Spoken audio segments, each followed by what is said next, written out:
বিএনপির সঙ্গে যদি আপনার সত্যিকার অর্থে মোকাবিলা করতে হয় তাহলে আপনি দিল্লিতে যান, শেখ হাসিনার সাথে সমঝোতা করেন, তাকে আনেন। কিন্তু জামাতকে দিয়ে আপনি কখনো বিএনপিকে, জাতীয় পার্টি দিয়ে আপনি বিএনপিকে করতে পারবেন না। নির্বাচন নিয়ে অনিশ্চয়তা দেখছেন কি? হ্যাঁ, নির্বাচন নিয়ে খুবই অনিশ্চয়তা এবং সঙ্গে সঙ্গে আশঙ্কাও দেখছি।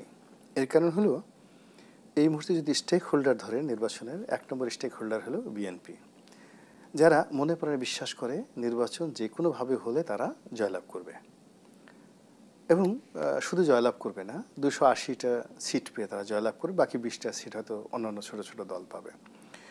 তো সেখানে প্রধানমন্ত্রীর যে চেয়ারটি এটি তাদের, রাষ্ট্রপতির চেয়ারটি তাদের, ওই যে সংসদ যে ভবন ওটি তাদের, সংসদের সামনে যে ন্যাম ফ্ল্যাটগুলো আছে সব তাদের। তারপরে রাস্তাঘাটে যে গাড়িগুলো দেখে, এমপিদের যে কোটা মুক্ত গাড়িগুলো আসবে সেই দিকে তারা তাকায় আর চিন্তা করে যে এইগুলো তো সবই আমাদের প্রাপ্য, আমাদের রিজিক, আল্লাহ আমাদের জন্য এই জিনিসগুলো বরাদ্দ করেছে। ফলে এই পথে যারা বাধা দিচ্ছে তারা আমাদের শত্রু, জাতির শত্রু, গণশত্রু। বোঝার চেষ্টা করুন যে নির্ধারিতভাবে আপনি জানেন যে দিস ইজ ইয়োর্স, সিংহাসন আপনার, সব কিছু আমার। তো সেই দিক থেকে এই যে বিএনপির মতো একটা বৃহৎ দল যাদের প্রায় 35% সাপোর্টার আছে সারা বাংলাদেশে, এবং শেখ হাসিনার বিরুদ্ধে সেই 15 বছরের সংগ্রাম, তার সঙ্গে সঙ্গে আবার 1/11-এর সময় আরও প্রায় 2 বছর, 17-18 বছর কন্টিনিউ সংগ্রাম করে যাদের শক্তি ক্ষয় হয়নি, তো সেই শক্তিটির সামনে যে রাষ্ট্র ক্ষমতা যাওয়ার একদম শতভাগ যে নিশ্চয়তা রয়েছে নির্বাচনের মাধ্যমে, সেই নির্বাচন নিয়ে যখনই কেউ কোনো আঁকাবাঁকা কথা বলে, এলোমেলো কথা বলে, সকাল বিকাল কথা বলে, ফেব্রুয়ারি থেকে টান দিয়ে মার্চে নিতে চায়, মার্চ থেকে টান দিয়ে এপ্রিলে নিতে চায়, আবার জুন থেকে টান দিয়ে ডিসেম্বরে আনতে চায়, মাঝামাঝি আবার এমন সব কথাবার্তা বলে যে 2026 থেকে বাদ দিয়ে 27 হতে পারে, আবার যখন জুলাই আগস্ট চার্টারের কথা বলা হয়, এটা বিএনপির একটা সময় ধৈর্যের বাঁধ ভেঙে যাবে। আর এত বৃহৎ একটা শক্তির যদি ধৈর্যের বাঁধ ভেঙে যায় তারা উগ্র হয়ে পড়বে, এবং ওই উগ্রতা স্বয়ং শহীদ প্রেসিডেন্ট জিয়াউর রহমানও যদি আসেন তাহলে সেই উগ্রতা দমন করা যাবে না। যেখানে সারা বাংলাদেশের আপনার কত 8,000-এর মতো ইউনিয়ন পরিষদ চেয়ারম্যান তারা হবে, 500-এর মতো উপজেলা তারা হবে, পৌরসভা তারা হবে, সব জায়গাতে তারা নিশ্চিত জানে আমরাই হব, ভোট হলে আমরা হবে। আওয়ামী লীগ তাদের একমাত্র প্রতিদ্বন্দ্বী আওয়ামী লীগ নেই, তো সেই জায়গাতে আপনি এনসিপির কথা বলে ওইটা বলে বিভিন্ন রকম সংস্কারের কথা বলে তারপরে শেষে জাতীয় ঐকমত্য কমিশনের নিয়োগ নিয়ে কিন্তু ইতিমধ্যে প্রশ্ন রেখেছে বিএনপির এক নেতা সালাউদ্দিন আহমেদ। মানে এখন মানে ওই আর কদিন পরে দেখবেন যে এইটা যদি মোটামুটি মাস 6 চলে, বিএনপি লোক ধৈর্য রাখতে পারবে না। ওখানে যে ওই যে খাবার টেবিলের ওখানে বসে, আর বিএনপি আপনি দেখেন না নিজেদের মধ্যে চেয়ার ছোড়াছুড়ি করে মারামারি করে এক এক নাকের বদনা ফাটিয়ে ফেলে। তো এখানেও দেখবেন যে এই যে যারা এখন বড় বড় কথা বলছে, পায়ের উপর পা তুলে জাতিকে সবক দিতেছে, বিএনপি যখন তার আসল রাজনৈতিক চরিত্র নিয়ে ধৈর্য হারা হয়ে ওদের প্রতি যাকে বলা হয় তাদের আসল চেহারা প্রদর্শন করবে, আপনি দেখবেন যে দৌড়ে পালানোর মতো তাদের মানে এনার্জি থাকবে না। তাদের খালি বলবে যে ভাই আমার ধরো, পা দুইটা কাঁপতেছে, তো আমি থামাইতে পারতেছি না, এত ভয় পাবে সবাই। This is a politics. তো এই যে নির্বাচন নিয়ে যে টানা হেঁচড়া হচ্ছে, কথাবার্তা হচ্ছে, এটা আগামীতে আমাদের যে এখনকার যে সম্প্রীতি, এই সম্প্রীতিটা থাকবে না। মানে আপনার শেখ হাসিনা তার আর্মি ছিল, পুলিশ ছিল, আমলাতন্ত্র ছিল, তার সঙ্গে সঙ্গে ছাত্রলীগ ছিল, যুবলীগ ছিল, মানে বিশাল একটা শক্তি।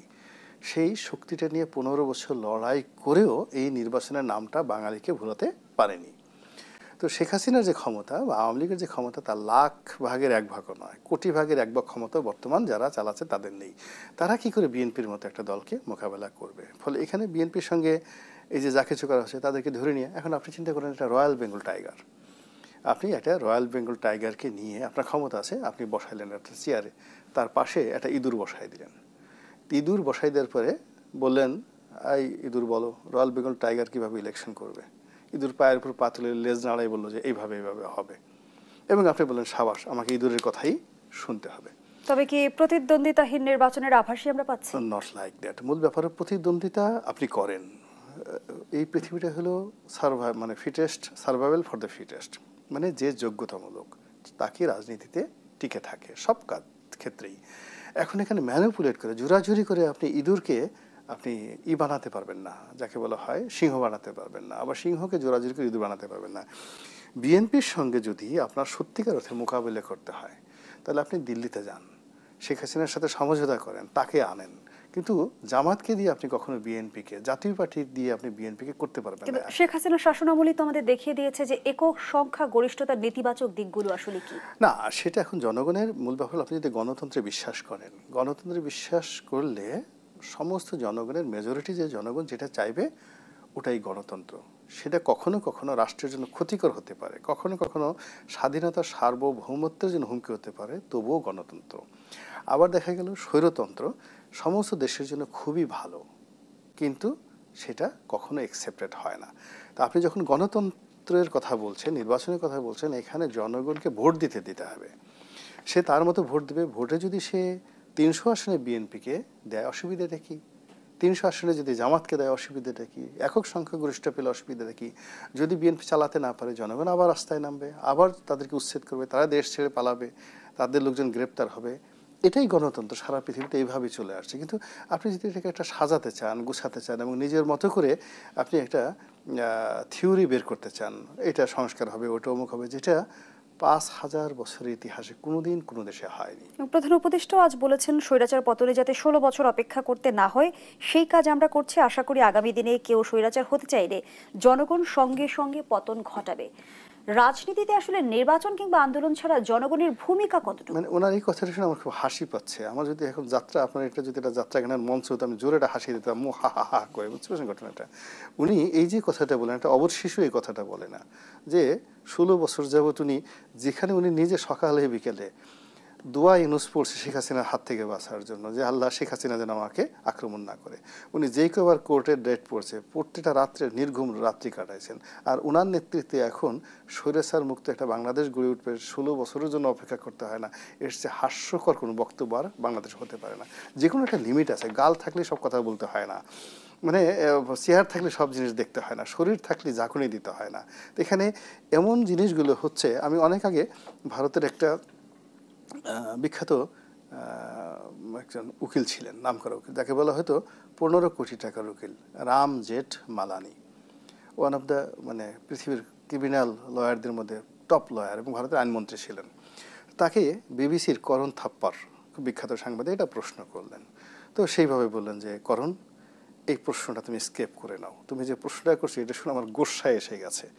মানে তোমার মুখ দিয়ে তুমি যে লোকের নাম নিছো, সেই লোকের নাম তোমার মুখ দিয়ে মানায় না।